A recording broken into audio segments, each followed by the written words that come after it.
Hello friends, आज की इस क्लास में हम लोग Higgs classification of technical change पढ़ेंगे। तो देखिए, सबसे पहले हम लोग डब्ल्यू क्यूब को समझते हैं। डब्ल्यू क्यूब का मतलब है थ्योरी किसने दी, कब दी, कहाँ दी। तो ये थ्योरी दी थी सर जॉन हिग्स ने, एक ब्रिटिश इकोनॉमिस्ट है।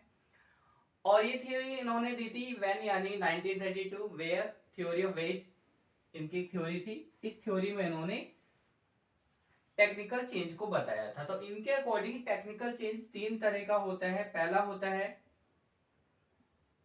टेक्निकल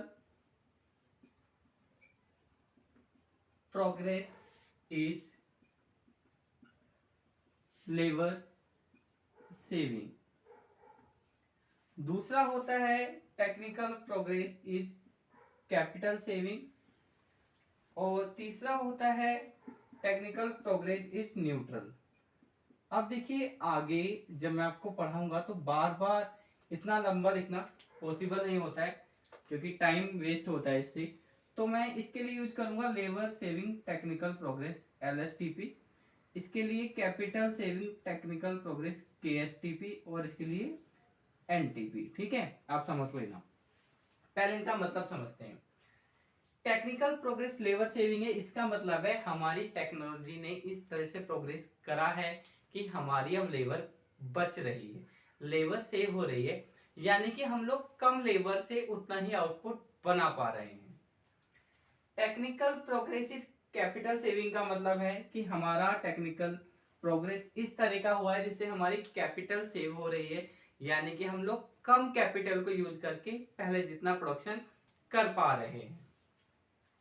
और जो हमारी तीसरी सिचुएशन होती है वो होती है न्यूट्रल टेक्निकल प्रोग्रेस।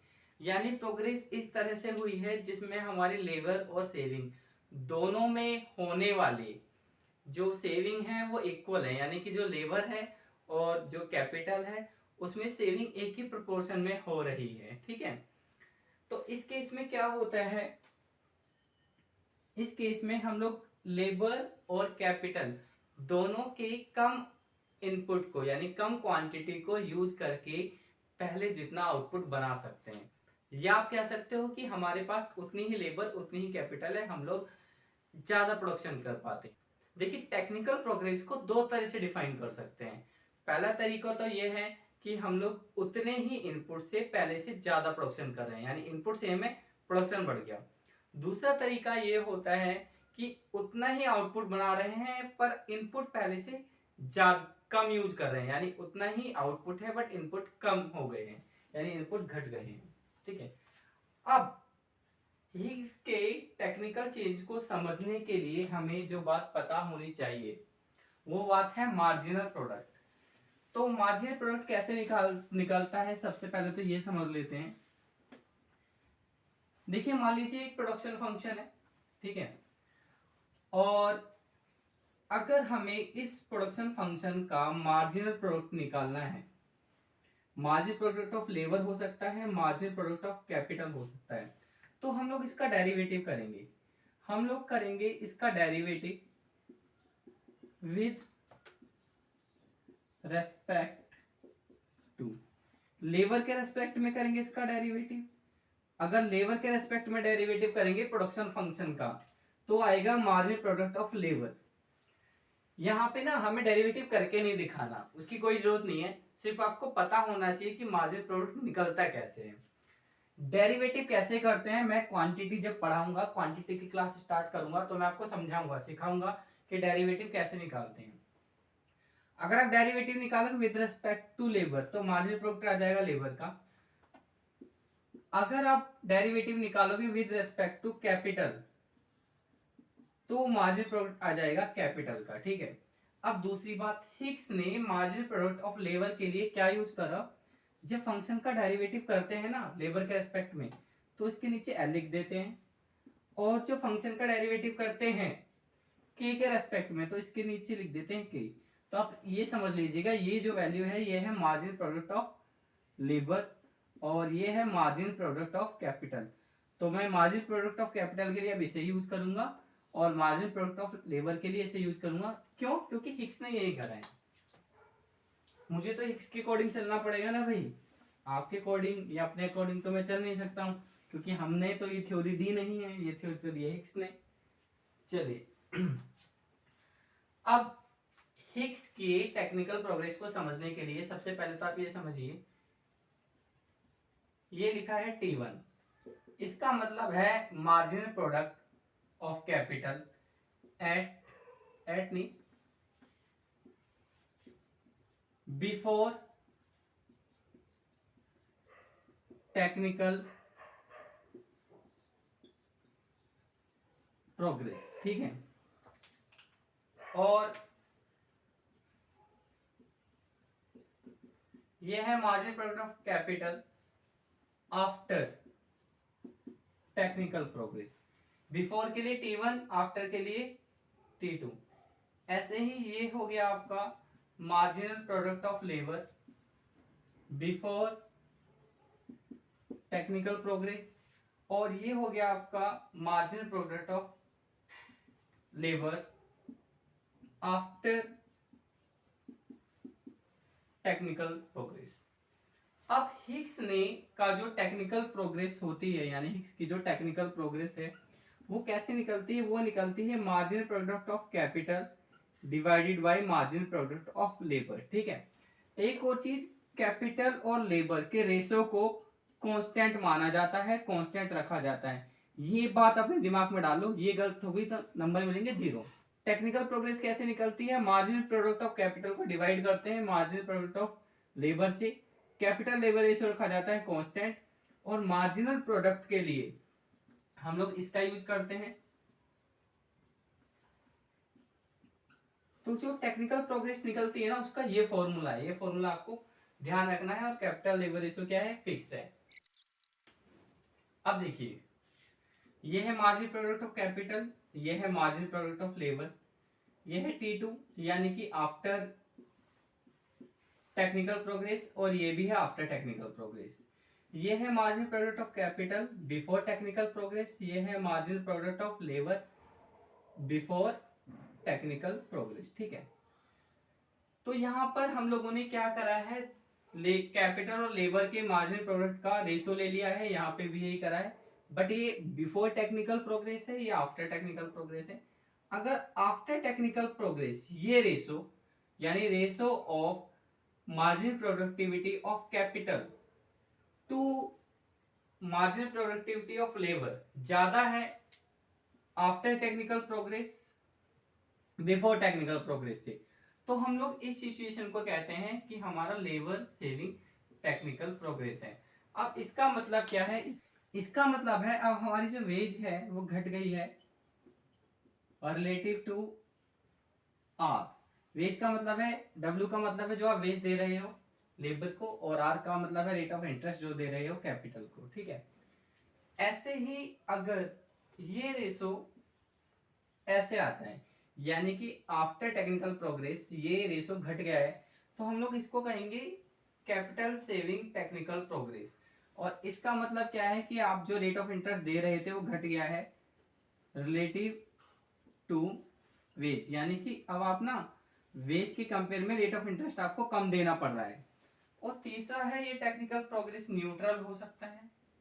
ये न्यूट्रल होगा कब, जब ये दोनों इक्वल हो जाए। और एक बात ध्यान रखना, इस सारे सिचुएशन में कैपिटल लेबर रेशो कांस्टेंट है। एक और चीज, इस सिचुएशन में क्या होगा, इस सिचुएशन में जो हमारा प्रोडक्शन फंक्शन है, प्रोडक्शन फंक्शन शिफ्ट कर जाएगा ऐसे ऊपर की तरफ। यानी जब लेबर सेविंग टेक्निकल प्रोग्रेस होता है तो प्रोडक्शन फंक्शन शिफ्ट कर जाता है ऐसे ऊपर की तरफ। अब हिग्स ने इस बात को कहने का एक और तरीका दिया है, एक अल्टरनेट तरीका दिया है। वो तरीका भी आप समझ लीजिएगा, पहले से नोट कर लीजिए।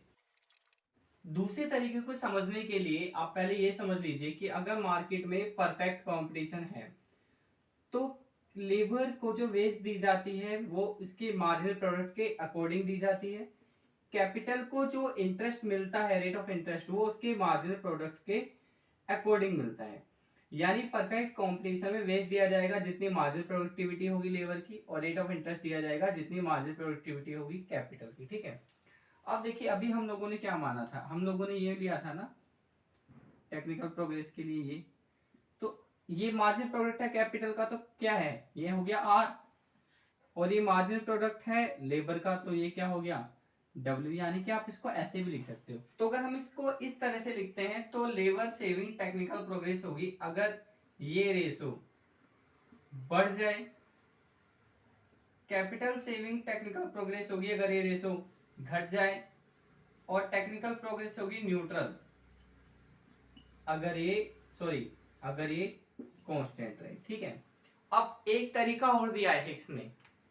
पहला तरीका था ये अल्टरनेट तरीका है, यानी कह सकता पहला और दूसरा तरीका तो एक ही है क्योंकि ये दोनों चीजें ही एक है। ठीक है, अब एक और तरीका है, वो तरीका क्या है उसको समझते हैं। हिक्स ने टेक्निकल चेंज को समझाने के लिए एक और बेस माना था, उन्होंने relative share of factor in total product, यानी कि टोटल प्रोडक्ट में फैक्टर का क्या शेयर है इसके बेस पे भी टेक्निकल प्रोग्रेस को नापा है।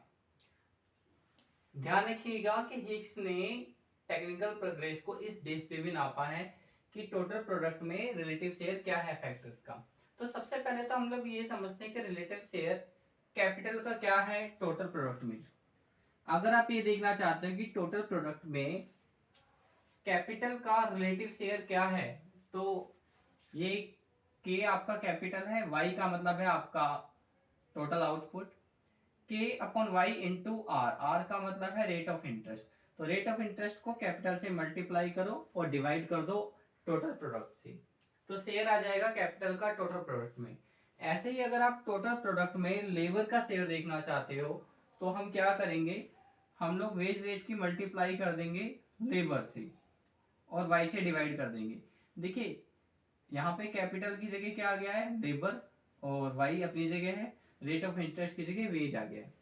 अब अगर हम लोग रेशो लेते हैं रिलेटिव शेयर, इन दोनों का रेशो ले लेते हैं, तो इन दोनों का जो रेशो है वो ये आएगा, y से y कैंसिल हो जाएगा, आपके पास रिजल्ट आएगा r इंटू के डब्ल्यू अपॉन एल, ये रिजल्ट आ गया। अब इस रेशो को हम लोग s कहते हैं।